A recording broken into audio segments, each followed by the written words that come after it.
Dahil malamig ngayon ang panahon, kailangan natin mag-adjust sa carb type. Sabi ko naman sa inyo no mga kapwa, hindi ko pa ito nabubuhay. Walang duga yan no mga kapwa, walang duga. Hindi naman ganun kakomplikado ang carb na mga kapwa, pero ganyan talaga ang ginagawa ng carb natin. So kailangan natin ito na yan, depende sa pangangailangan natin. Start ulit natin. Walang duga mga kapwa no.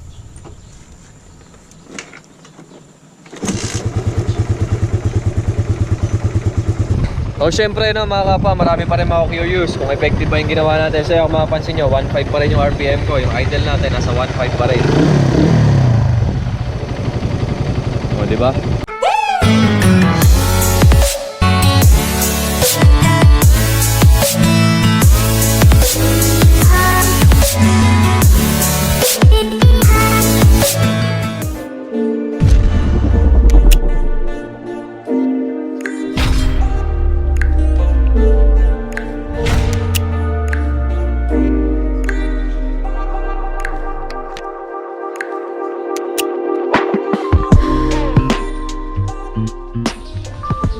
Yo, what's up again mga kapwa no?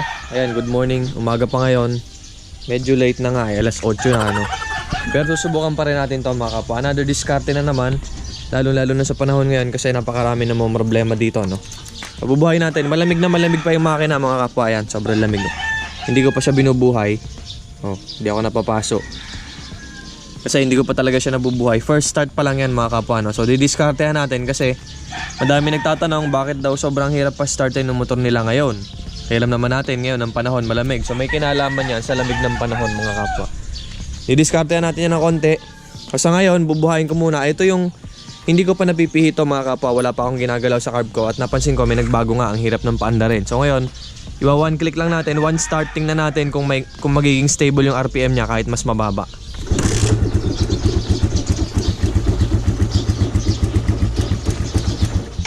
So ayan yung RPM niya mga kapwa ngayon.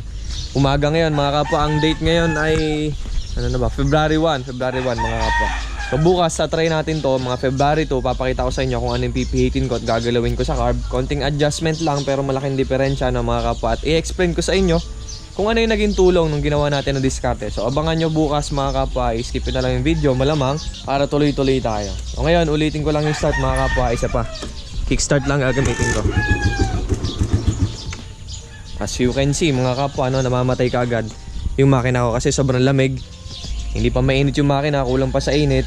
So, alam naman natin mga kapwa, pag malamig ang temperature ng hangin, maganda sa makina yon. Pero dapat mainit din ang makina mo.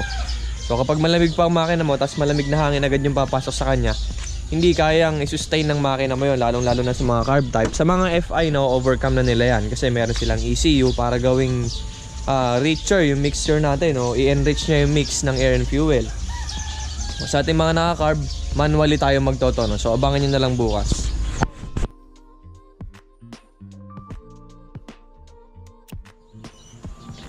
Yo, what's up mga kapwa? Date na natin ngayon.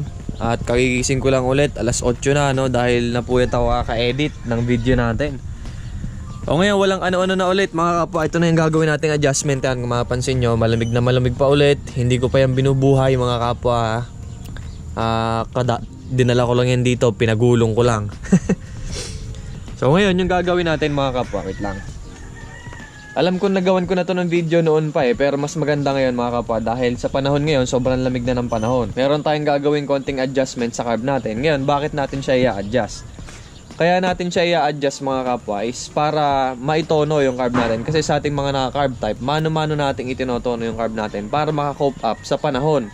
Or depende sa lugar na pinupuntahan natin dahil maraming mga factors na pwede maka-apekto sa performance ng carb natin. Hindi ko na masyadong i-explain dahil alam ko na-explain ko na yan sa mga last videos natin. So sa ngayon mga kapwa, ito na yung gagawin natin na diskarte. Sa mga Raider users or kahit anumang motor mo, ganito lang gagawin natin.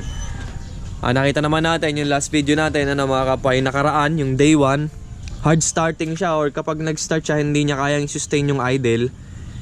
Kapag masyadong malamig yung makina. Syempre no mga kapwa, syempre kapag may choke ka, gagamitan mo lang ng choke, wala nang problema. O gagamitan mo lang ng choke para gamitin sa cold start. Pero kung gusto mo, easy fix lang o yung tipo na isang pihit mo lang, mararamdaman mo na yung kaibahan sa performance at mababawi mo na yung bumabang idle or nagbagong idle dahil sa lamig. Magbabago-bago kasi yan, depende sa lamig ng klima. So ngayon, ang gagawin natin, Luluwagan lang natin ng konti.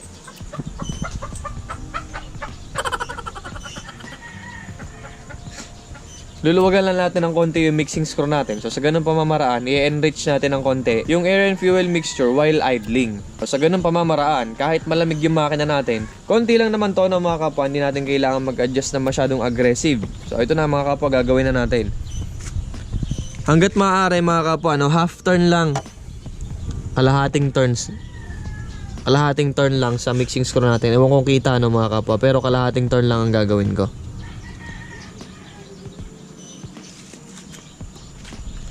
Isang 180 degrees lang yan mga kapwa. Kung nakaganan yung mixing screw nyo, isang 180 degrees, ganun lang. So kalahating turn lang. Kasi mga kapwa, napansin ko din sa motor ko, kahit mainit na siya, bumababa yung idle niya. Ang idle niya parang nasa around 1.3 lang, 1,300 lang. So ganun talaga mga kapwa, naapektuhan ng panahon. Ayun, kung medyo paulit-ulit na ako, dahil malamig ngayon ng panahon, kailangan natin mag-adjust sa carb type. Kasi tayo mga naka-carb type, mano-mano nating chinotune yung carb natin. Hindi katulad ng mga FI, meron silang ECU, meron silang computer na kaya mag-adjust ng air and fuel mixture, depende sa panahon. Wala pa pala yung susi, kunin ko lang yung susi. Sabi ko naman sa inyo mga kapwa, hindi ko pa ito nabubuhay. Walang duga yan mga kapwa, walang duga. Kasi kaya ang ginawa ko, 2 araw ang ginamit ko mga kapwa, para masabi natin na hindi na siya masyadong uminit. Kasi kapag ginawa ko ito kahapon, medyo nabuhay na yung makina medyo uminit-init na ng konti yun So ngayon, fresh from the garage yan mga kapwa, kalalabas pa lang ng garahe, tapos nilagay ko na dito. Pa-startin natin, in-adjust ko na kanina yung carb kalahating turn lang. Pa-startin na natin to. Kickstart lang gagawin ko mga kapwa. Wala ulit tayong silinyador, then titingnan natin kung kaya niyang i-sustain yung idle. Hanggang 2 attempt lang mga kapwa.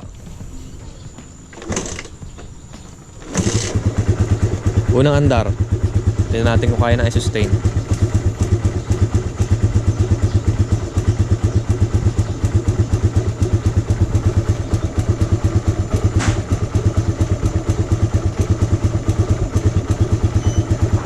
Wala tayong ibang ginagalaw dyan mga kapwa Hindi natin ginagalaw yung silinyador.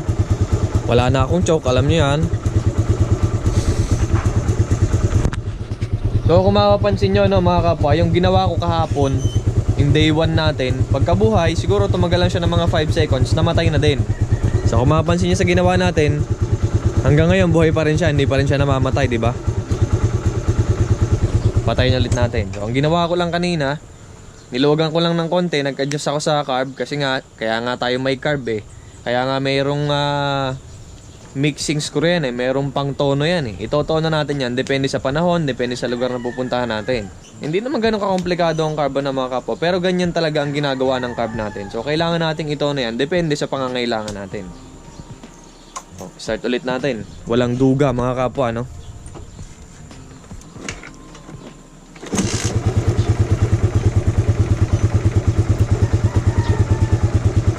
walang duga.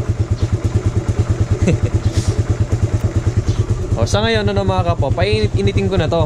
Titingnan natin kung yung idle ko ay bumalik na ng 1,500 RPM.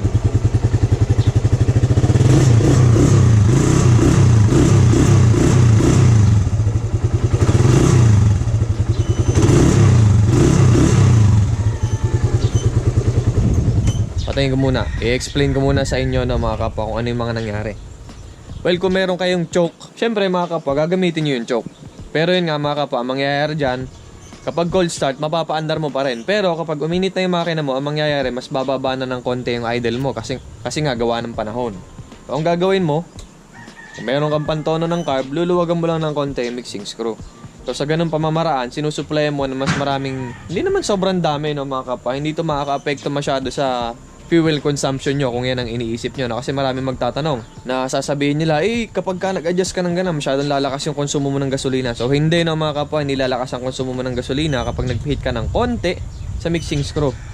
Ang mangyayari lang dyan mga kapwa, i-enrich siya ng konti o ng bahagya yung mix natin ng air and fuel while idling. So idling lang yan hanggang mga mid RPM lang yan. Hindi mo siya magagamit kapag duluhan na.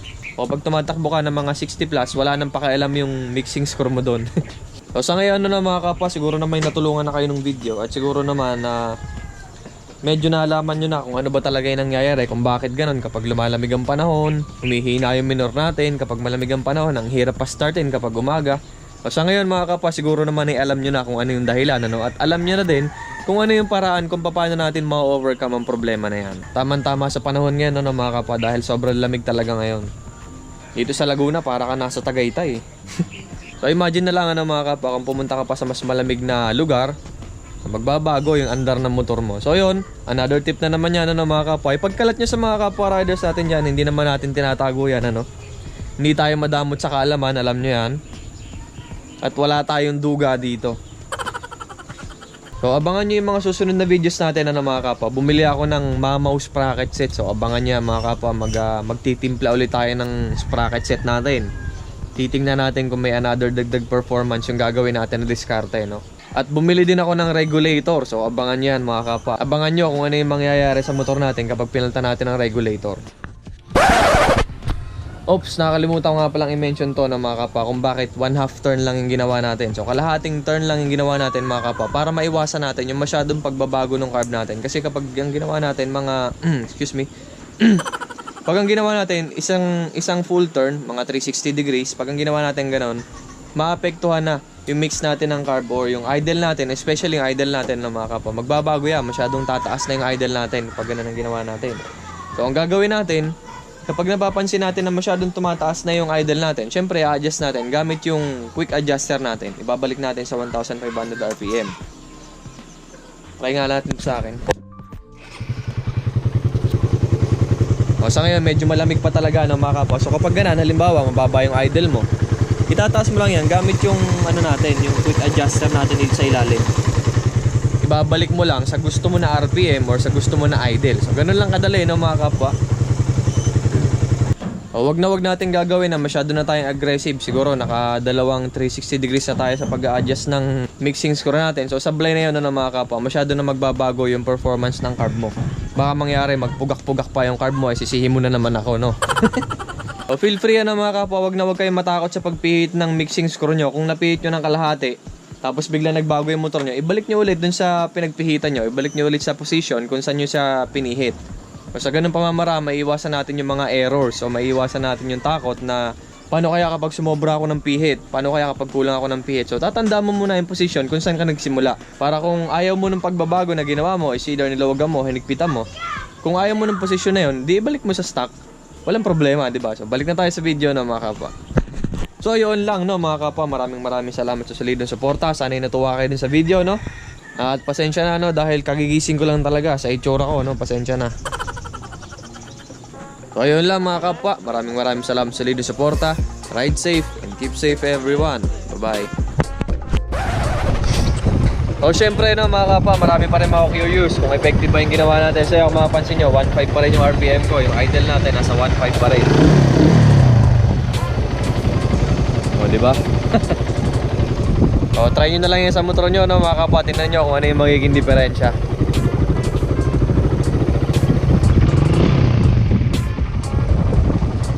Ride safe and keep safe, everyone. Bye-bye.